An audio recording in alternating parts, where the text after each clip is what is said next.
不想着约我打球啊？嗨，爸从公司发的健身卡，不用白不用呗。你要觉得这地儿还行，我让我爸给你弄2张，以后带人来玩玩。嗯。怎么了你？这是一天没精打采的，还郁闷你们公司不让你回研发部那事儿呢。我要去找孙叔，你又不让。他要是有办法，早就帮我了。哎，再说我现在主要郁闷的不是这事儿，我郁闷的，怎么跟你说呢？你还有什么事儿跟我不好说的呀？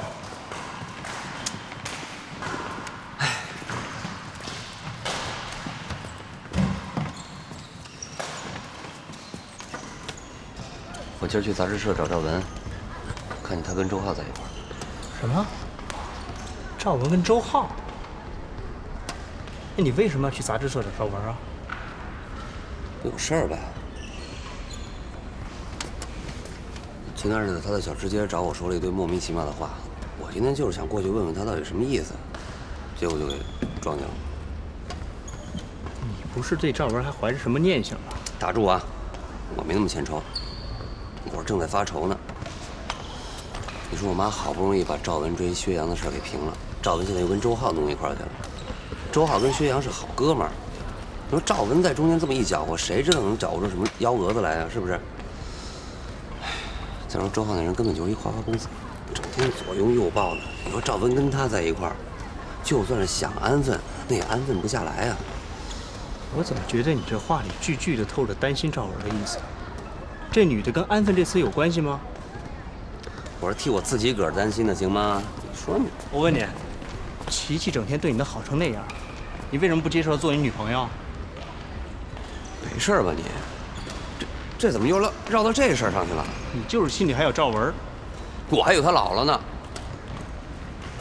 你还不知道这事儿啊？我一直拿小疯子当我亲妹妹看，我怎么让她做我女朋友啊？我就是因为赵文这事儿没法跟小疯子交代了，我才一直没跟他挑明了说。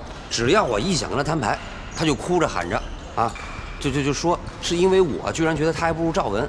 你说这话我怎么敢往下接啊？我不要命了我啊！问题她不是你亲妹啊，这感情可以培养的嘛。你当种萝卜种菜呢，还培养？我对他根本就没有异性之间的那种感觉，就只有亲情。你说他要是在外面受欺负了，那我肯定会为他玩命，而且也会心疼的不行。但那都是作为哥哥的那种玩命和心疼，就不是作为就男女的那种，你知道吗？其实我跟你说实话，我觉得小疯子对我，也就是亲情的那种喜欢和依赖，哎，他也就是还没爱上过别人，所以他就不知道这男女之间的爱啊，应该是什么样的感觉。而且我们又分开那么长时间，他以为他想我想的不行啊，就是爱上了我。这问题就在于他也想我妈想的不行啊，他怎么没误会成自己是个同性恋呢？就是一250，有福都不会想。可惜了，琪琪这么好的女孩，她要像赖着你似的，天天这么赖着我，我都不奢望她是我女朋友，就是个亲妹，我都愿意把我以后睡觉的时间全免，就让她这么赖着。你就是说了轻巧，你要是真……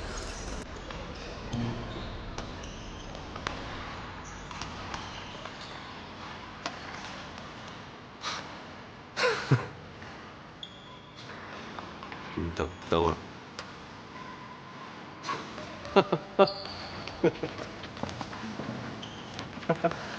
哎呀，我早没想到，今儿可算是有件喜事儿，我高兴高兴。来，快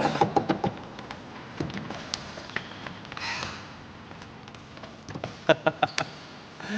哎呀，我真是太迟钝了。你说你一直拿小凤当神一样的捧着宠着，是不是？他发了疯，你从来问都不问就唯命是从，是不是？哎呀，我怎么就没想过，其实你是爱上了他呢？对，我爱上她怎么了？就许你把她当亲妹妹看，这不许我爱上她呀！许，太许了。你说你跟哥们儿这还绷着呢，你早点挑明了说呀，肥水不流外人田。我把小凤子交给你，那真是万分之万的放大心了。这样一来，我跟他这件事情也解决了。哎，我们还做做亲兄妹。你们俩呢？小情这么一谈，小爱这么一说，圆满，圆满的厉害。姐，文英的事儿查怎么样了？没有，这事儿比较复杂。哎，对了，那天你为什么问楚木是不是蹲在地上推销啊？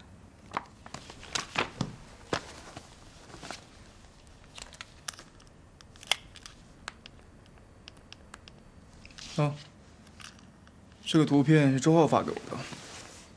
这更像是在要饭吗？当时我也这么觉得。周浩以前跟我说过，他要整楚木，所以这个就他杰作了。可是后来我问过他，这个图片在哪拍的，具体是怎么整的，他就什么都不说，也不承认了。所以那天我在问楚木。把这照片发给我一张。啊？快啊！哦。杨，不管怎么样，你跟楚木的关系现在好不容易缓和一点了，你一定要尽量珍惜，千万别再轻易给破坏成以前那样了。毕竟同住在一个屋檐下，不管你们俩起什么样的纷争，家里所有的人都会很担心的。更何况这事儿还没有查清楚。我宁愿先相信这些日子我所经历的和我亲眼所见的，所以我愿意相信文一和楚木，更愿意相信咱们老爸的眼光。哟，终于出双入对了，哎，然后盛萌女彻底弃暗投明，归到我们周少名下了。谁归谁名下还不一定，走着看呗。哟，叫上板了呗？合着你这要是被拿下，周大刀？不是吧？你少说句能把你噎死！我发现你什么都敢明说啊！我本来就不是藏着掖着的人嘛。我说周少最近怎么不见踪影了？原来是改品味走平民路线了呀。是啊，现在就是穿鞋的不如光脚的呀。这原生态的山野味儿多足啊，咱们这些正规军可比不上。不过周少还真是一举两得，既尝了鲜，又顺便扶了贫，还真是会做慈善事业呢。两位美女这话里的刺儿可够狠的，我怎么觉得有点儿……别打断人家嘛，让人家继续说，我爱听着呢。我这人从小就有一个嗜好，虽然不爱吃醋吧，但是特别喜欢闻醋味儿，而且越浓越好。越是人家特意为我酿的，带着怨气的，输不起的，酸的都发臭的那种味儿，我就闻得越是神清气爽，心情那叫一个好呀！哎，我现在就有这种感觉。谢谢啊，继续。说什么呀？哎呦，两位美女快走吧！你呀，你们俩对人家根本就不是一重量级的。我刚刚报人这名号的时候，你俩就跟识趣儿似的啊，该闪就闪啊。生萌女这3个字，可不是随便的。走走，咱们那边喝酒。那个不打扰你们2人时间啊，自己要留的。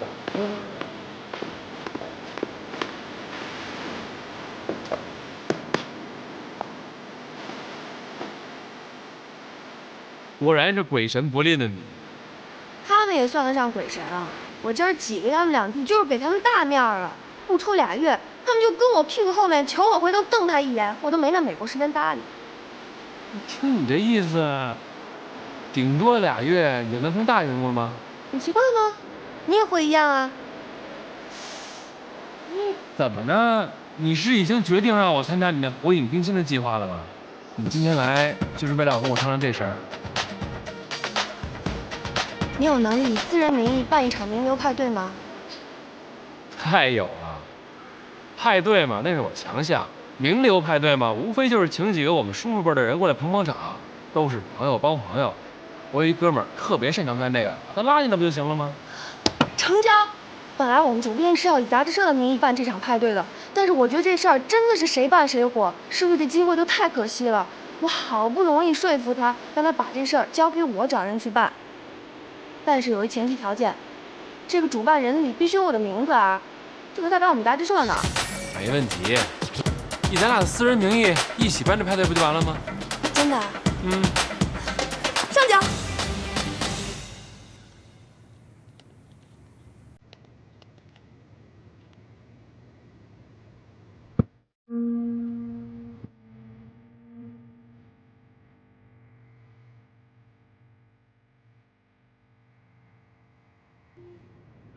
这是小吃街吗？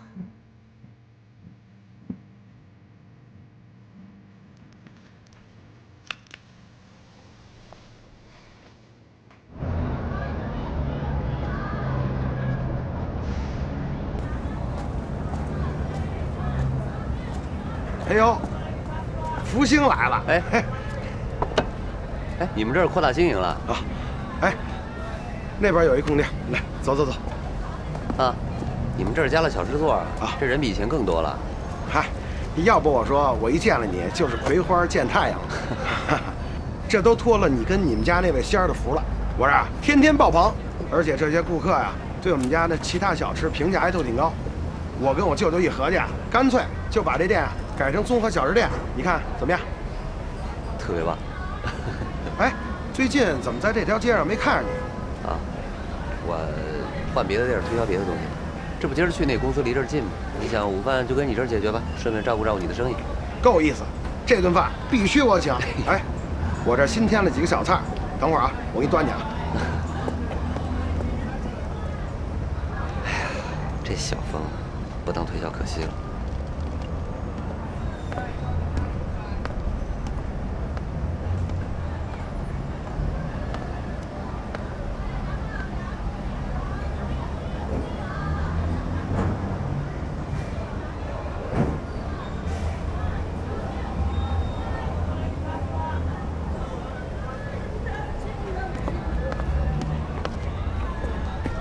来，哎，先尝尝味道怎么样？哎呦，那还有俩呢，马上就来。好。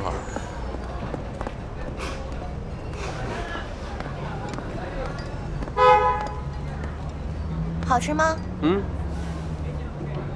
栗子姐，你怎么来这儿了？碰巧路过。这儿也能碰巧路过啊？怎么啦？你的意思是不欢迎我？不是，我没这意思，我就是给惊着了。你吃了吗？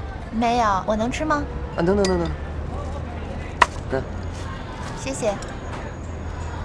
这些东西都是你推销的呀？啊。你不光只推销这一家店吧？啊。这整条街上的店你都要推销？啊。你见到我很尴尬吗？啊？没有啊。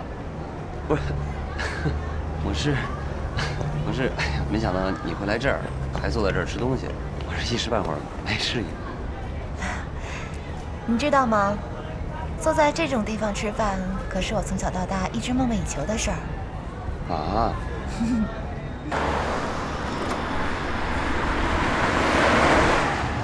没想到这次谈得这么顺利啊！那几个经销商一看是你亲自出马，想都没想，立马就把约给签了。可见您现在在他们心目中的威信已经超过董事长了。合作了这么长时间，我给他们争取了多少利益，他们都心里有数。是，当然愿意给面子了，这也是咱们日后独立最大的筹码啊。哎，前面就是东市小吃街了，楚木就是在那儿拿下10个订单的。哎，你想不想知道周浩为什么打死都不相信这些订单的原因？到前面一看就知道了。真好吃。小的时候，我每次看到一家几口亲亲热热的吃路边摊，我就羡慕的不行。我老妈是个医生，有洁癖是必然的，所以啊，根本就不可能允许我吃路边摊。可越是这样呢，我就觉得路边摊的东西特别好吃，看起来热气腾腾的又很香。最重要的一点是非常的热闹，就像现在这样，你往这儿一坐，就觉得吃什么都有滋有味的了。吃饭就得有气氛。像你们那家人，虽然坐在一起，可是都感觉对面没人似的。哎呦，那饭吃的3、2口就堵了。哼，要说你们家人都瘦了。哦，古人云食不语，这其实也是一种礼节。你果然还是不拿我们当一家人啊！一张嘴就你们家我们家的。啊？没有啊，我那是举一个例子。其实我对这些也没多少感觉。不管是小时候跟我爸在一起的那些年，还是后来跟了二爸、琪琪他们在一起的时候，哎，我们吃饭的时候都是热热闹闹的，就是出来吃路边摊也特经常，真的。我们觉得吃饭就应该是这个样子。再到后来，换了准三爸。准三爸这人呢，性子有点冷，再到后来就是到了你们家，不是我们家，咱们家，对，到了咱们家就更有礼节了。反正我也觉得，哎呀，想热热闹闹吃顿饭确实挺不容易的。看你平常跟文一、琪琪斗嘴的时候，这嘴皮子挺利索的，怎么到我这儿吞吞吐吐的了？你很害怕我吗？有吗？我其实没遇见过像你这样的人。反正就是想法啊，做事的方法都不太一样，就不知道怎么跟你相处，有点晕。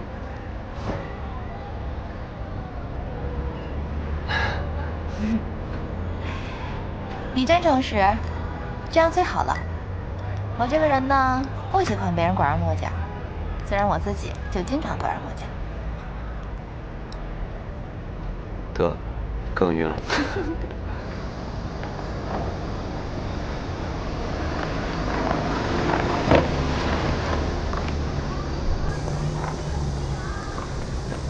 这个地方居然能把消毒餐具推销出去，真是有点不可思议啊！哎，你看，那不是楚木吗？跟他女朋友一起吃饭呢，笑得还挺高兴。薛之力，他居然回来了。薛之力，薛茂祥的大女儿。啊，那个投资界的天才，楚木居然跟他走得这么近，哼，有点意思啊。怪不得你叫我爸三爸呢，原来你之前还有这么多爸。哎，那准三爸是什么意思啊？准三爸就是我妈跟二爸离婚以后找了一个男朋友，本来听他们的意思呢是准备要结婚了，还特意安排我见了2面，可后来不知道因为什么原因突然就分手，然后分了手以后。我妈就从原来那个公司辞职了，然后呢，通过朋友介绍进了你们茂森国际。因为本来是要当三爸的嘛，没当成，那就叫他准三爸。真够复杂的。我能问你个私密点的问题吗？啊，你问吧。我刚才听你说的感觉，好像你小时候的家庭环境还挺温馨的。我是说，你跟你亲爸在一起的那段日子。小时候虽然家里不富裕，但是日子过得特快乐，真的，每天都特快乐。那文姨为什么还会跟你老爸离婚呢？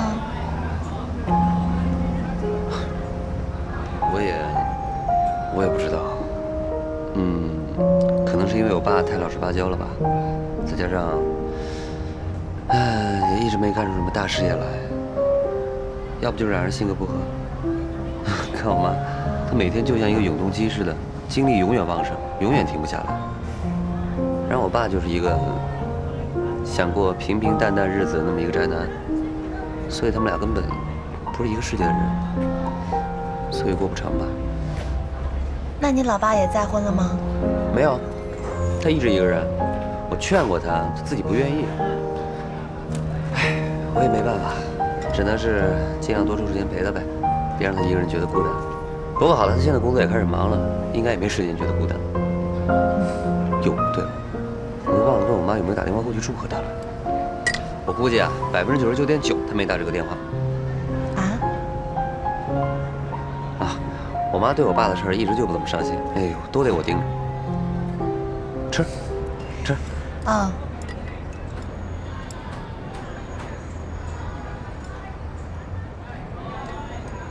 薛家人能在这儿吃饭，真不容易啊！薛茂祥这个女儿可不是一般人的，她到底在想什么，最后会干什么，没几个人能猜得出来呀。她和她那个同父异母的弟弟薛阳的关系，已经让很多人意想不到了。不是说他们姐弟俩关系很好吗？就是因为太好了，就更让人不能理解了。薛阳那个去世的妈妈，当年可是个小三儿啊。薛茂祥和薛之力母亲离婚最大的导火索，就是因为他。可是这个薛之力居然根本不理会这些，最后跟薛阳的关系处的比那些同父同母的亲姐弟关系还要好，这让很多想看薛家笑话的人全部大失所望啊！那这里头肯定包括周董事长。那当然了，周万里对这个小丫头一直是很有戒心的。不过后来的很多事儿也确实证明了，只要薛之力一回来，薛家本来可能要发生的各种冲突啊、矛盾啊，很快就全化为无形了。真没想到这个小丫头还有这么大本事。走吧。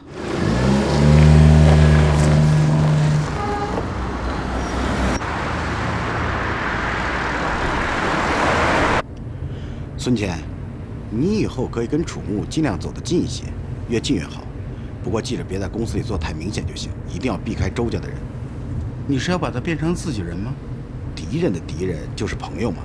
更何况薛之力在投资界能量巨大，将来咱们跟他也不是没有合作的可能。所以楚木会是一个很好的沟通渠道，通过他，既可以了解一些薛家的动向，又可以随时跟薛之力搭上关系，一举多得，何乐而不为呢？嗯，好，我明白了。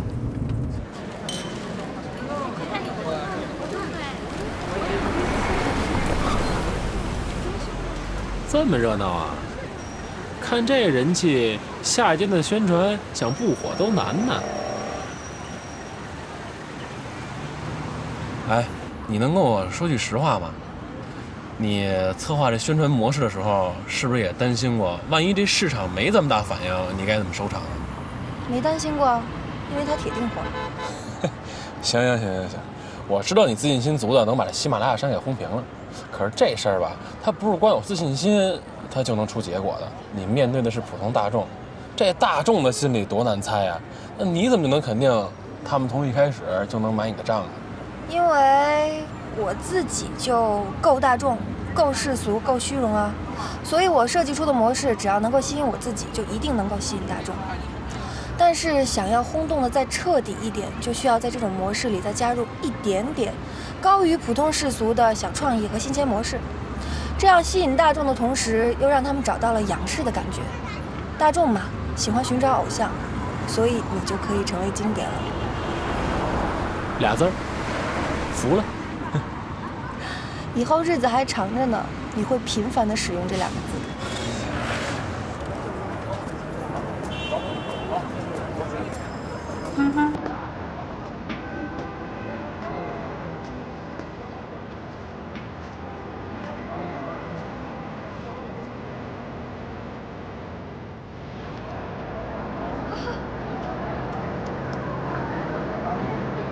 行了，这儿不用看了，送我回杂志社吧，我还有事儿没交代完。哎，对了，晚上咱们去趟西子那儿，我约了那大树过来，就是那搞派对那哥们儿，咱们也见面，商量商量后面的事情怎么办。行。前面那咖啡厅你给我放下，买点喝的。啊，你喝什么？随便，什么都行。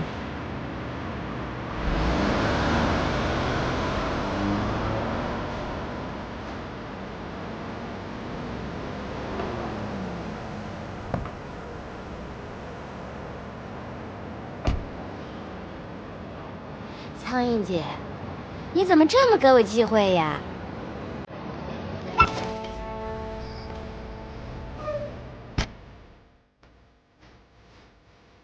先生，这是咖啡。小姐欢迎光临，您需要点什么？来杯拿铁，热热汤还带走，3人汤。哎呦，哎，对不起，看着点儿。赵婉姐。你怎么在这儿啊？你谁啊？这可是公众场合，你怎么能来这儿呢？你胡说什么呢？你认错人了吧？你这样就不对了，赵婉姐，你不能怕我把你的事儿说出来就假装不认识我呀。前2天你刚从国外回来，不是被诊断出那什么疑似禽流感了吗？你不是还没过危险期吗？应该在家隔离才对，怎么就出来了呢？听说这病在国外已经死了人了，这传播的速度啊，跟当年非典差不多，厉害着呢。你怎么能这样啊？你得有点社会公德心。别在胡说八道啊！谁什么疑似禽流感啊？胡说八道！你认错人了吧你？飞沫传染呐，赵文姐。哎呦，你就饶了我们吧。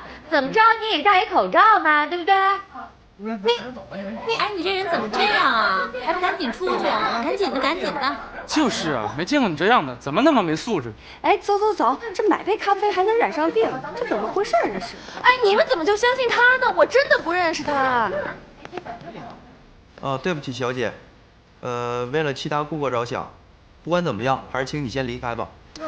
我跟你说啊，我根本就不认识他，我也没出过国，更不可能得什么禽流感。你说你是谁啊？你在这瞎折腾什么？哎，真的，小姐，我跟你说，没准是他精神错乱。小姐，你听我说啊，如果你再不主动离开的话，我就要强行请你离开了。求你了，赵婉姐，你赶快回家隔离吧。等你危险期一过，我就过去看你，到时候肯定给你带这里的咖啡，行不行？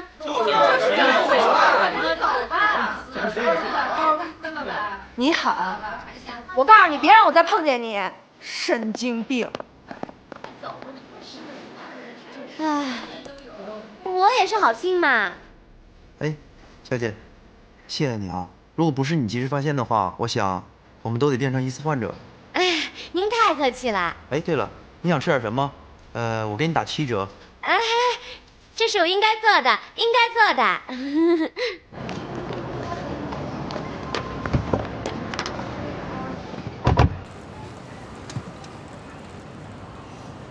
怎么了这是？咖啡怎么没买啊？买什么买啊？里边有一疯子，居然说我是什么疑似禽流感患者，里边人一听立马把我像病毒一样给赶出来了。他还知道我名字，可我根本就不认识他。要我说吧，你这就是树大招风招的。就以你的性格和平时办事这手段，那有多少人憋着火想找机会给你下绊子呢？等你啊！再办火了几场这大型活动，在时尚界正式一扬名，这种没头没脑的事儿肯定会经常出现的。所以我劝你啊，你得学会适应，这什么都得有个付出代价，是吧？你还能说出这种话来？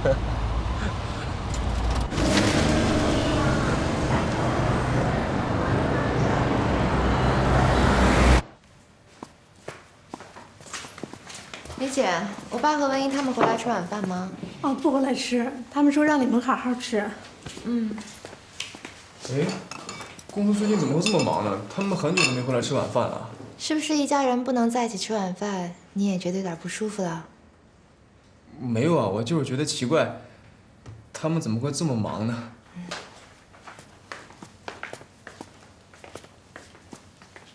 琪琪没跟你一起回来呀？啊？他还没回来，我不知道啊。我回来啦！一天没见我了，想我了吧？什么事儿那么乐呵？捡钱包了？捡钱包对我有这么大魅力吗？今天终于让我逮着机会手刃我的仇人，哼，太过瘾了。什么仇人？你什么时候有什么仇人啊？你说呢？你把那账手刃了？你真动刀子了？怎么？你心疼他啦？不是，那你们俩怎么就……他进医院了没有？有没有人报警啊？你侮辱我的智商是不是？我怎么可能真的对他动刀呢？他也配啊他！我只不过也就是动了动我的小嘴皮，某些人啊就已经五脏内坟的回家班会去了。最重要的是啊，他到现在都不知道我是谁，他回家想骂人都找不着对象。我很天才吧？不是，你们俩怎么就……饭桌上别说这些事儿，在饭桌上说苍蝇的事儿啊，某些人是会吃不下饭的。哦，苍蝇啊，没关系啊，杨最喜欢听打苍蝇的故事，对吧？啊？说吧，你把赵文怎么了？赵文？还在想整你那疯女人是谁呢？我可没时间为这些无聊的事儿浪费脑细胞。他要是真有心整我，一定还会再出现的，到时候肯定会查清他的底细。现在能让我费脑细胞的，就只有你们。真没想到你还会说这么酸的情话，我有点意外。不是酸，是辣。这干嘛呀？明天你就知道了。你应该不怕辣吧？我就怕不辣。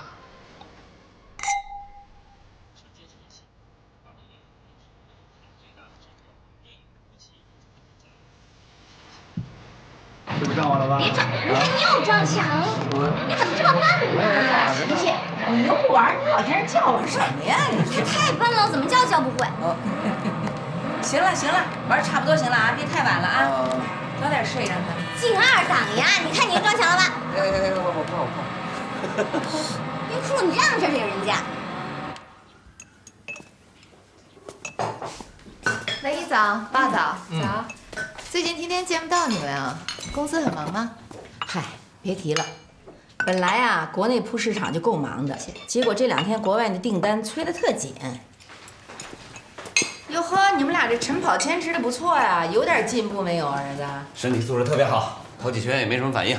你说两句。好像爬的是比原来快了点啊。哎，杨，你快放假了吧？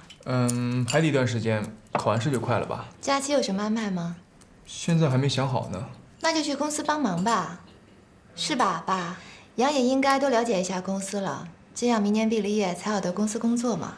而且公司现在正是缺人手的时候，杨去了，还可以帮帮你们。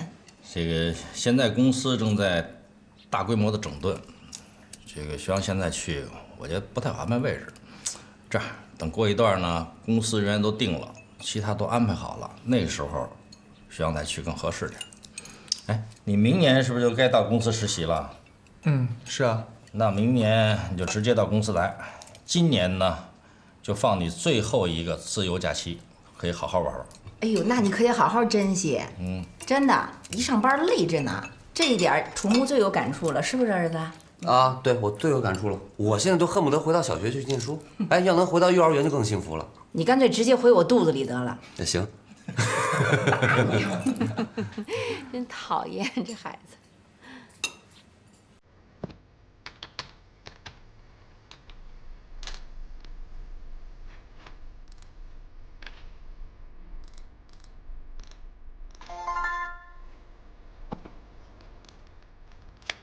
上我的博客。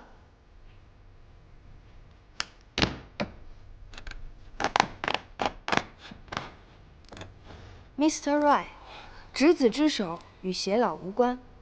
一场游戏的结束是另一场游戏的开始。原来执子之手可以与偕老无关。终于成为了 Mr. Right 的女朋友，这个终于却有着无法终于的魔咒。似乎只有在游戏中不断的轮回 ，Mr. Right 女朋友的头衔才能更天长地久的戴在我的头上。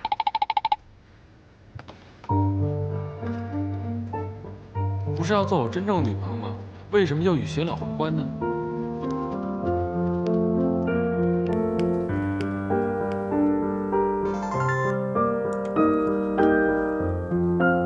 因为只有与偕老无关，才能做你真正的女朋友。偕老对你只意味着一件事儿：彻底失去吸引力。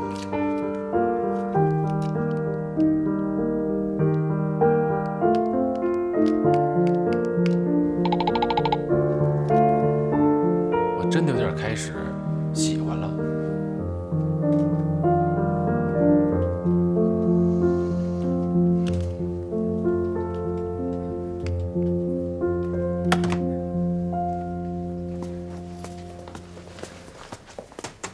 走吧 ，Spring 让我们去看一下朱秀的进展。好。刚才又来了5个退单，这次全都是美国的。文旦那边谈判怎么样了？应该还没有。这几个城市的经销商比较难搞，一个劲儿想继续压咱们价。嫂子在尽量保底线的。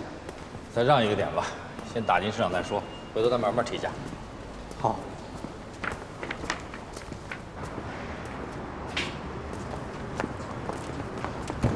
爸爸，您是要出门了吗？啊，有事儿啊？啊，你先上去吧。爸，公司现在有难处了吧？我能帮上忙吗？我就知道你为这事来的。今天早上你让徐阳进公司，也是为了试探我吧？有什么我们可以一起撑的，多一个人总应该能多点办法。我知道，不过现在公司还没到那一步，你别太担心了。有事我会告诉你的。不行，我还有事，真得走了。好了。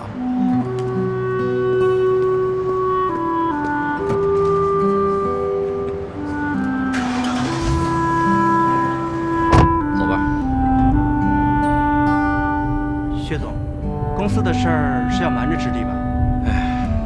支力的孩子我欠的太多了，你跟其他人叮嘱一下，如果支力问起公司的情况，就说一切都好。好，我这就通知各部门。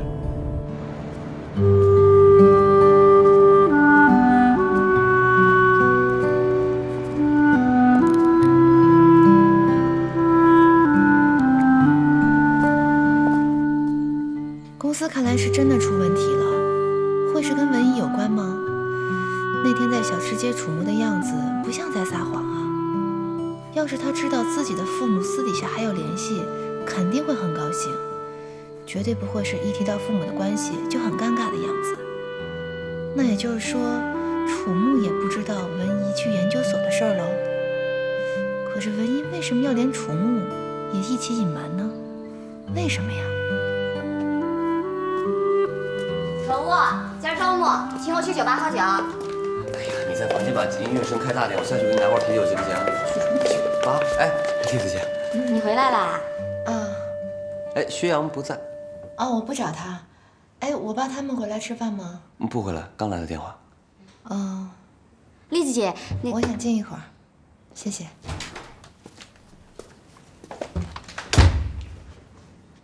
栗子姐心情不好。她是不是失恋了呀？没听说她有男朋友啊。那你听说过她没有男朋友吗？没有。这不就结了？我去看看。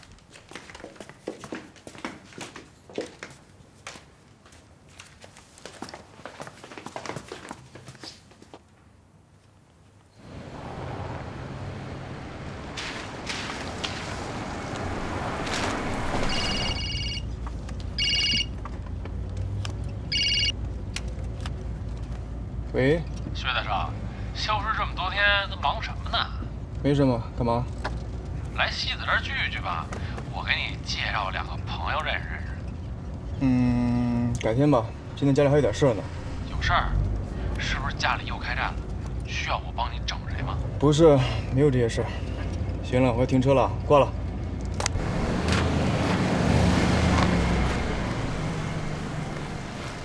看见了吧，这儿还端着呢，估计过2天就该绷不住找我哭诉了。你怎么那么关心薛洋啊？我才不信你们俩那么哥们儿呢。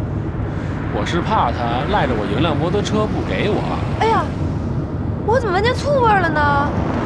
你酿的吧？我跟你说实话吧，今天晚上想叫薛洋出来，就是为了这个名流派对。薛家在这城市里是名声显赫，如果想办个够级别的名流派对，没有薛家人的出场，那就是太丢人的一件事了。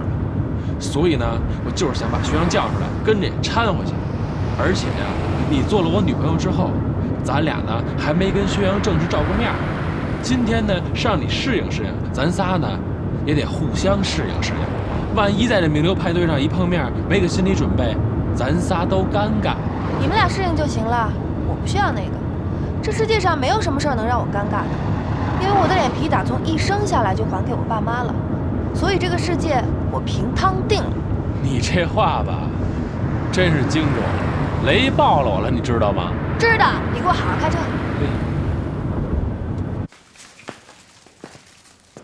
李姐，帮我把栗子抱一下。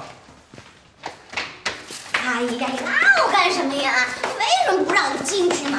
哎，我发现你这个人也真是，人家说了要一个人冷静一下，你说你非就得进去打扰他，打扰他干什么呀你？哎呀，这种事是一个人冷静一下就能解决的吗？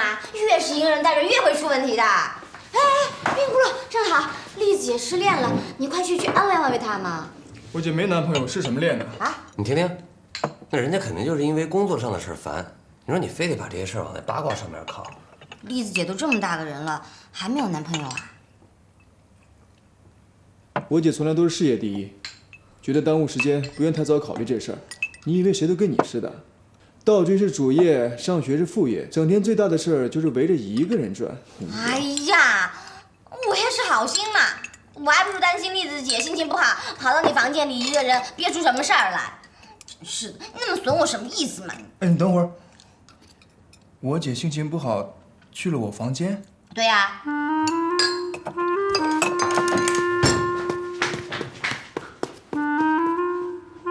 怎么了这是？你踩到尾巴了？走，看看去。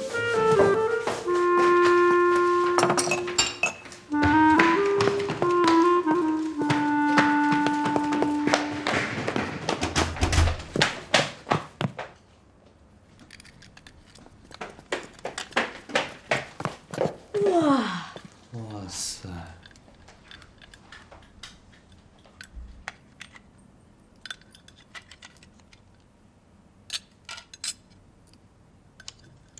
冰窟窿，栗子姐是在生你的气吧？她心情不好的时候，就想拆东西。那拆完了还能装上去吗？能，不过基本上就不能用了。怎么了？没什么。姐，你没事吧？我箱子里还有好多东西呢，你想拆的话，我再给你拿。不用了，我已经好多了。哎呀，多不容易啊！你赶紧表示表示呀。我怎么表示啊？栗子姐，我们去酒吧喝酒吧。酒吧，好啊。对，酒吧，乐呵。这我早就憋着要请你们去了呢。可不是吗？那我先回去啊。走吧。我不去了，我装东西。哎呀，你放心，我一会儿回来帮你装，好不好？你？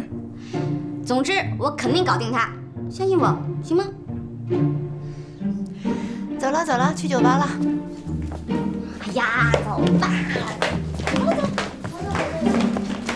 宠物，快点儿！哦。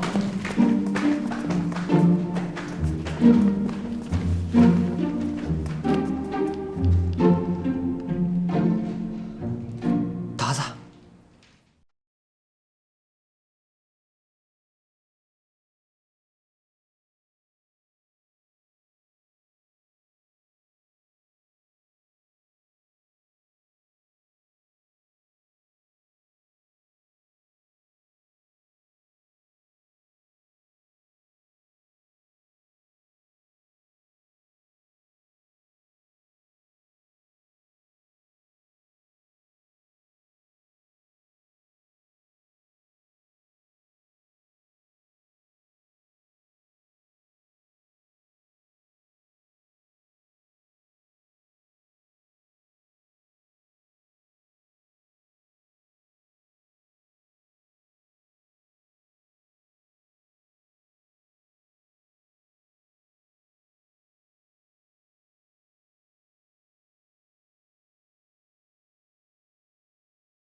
自由的世界把我们变回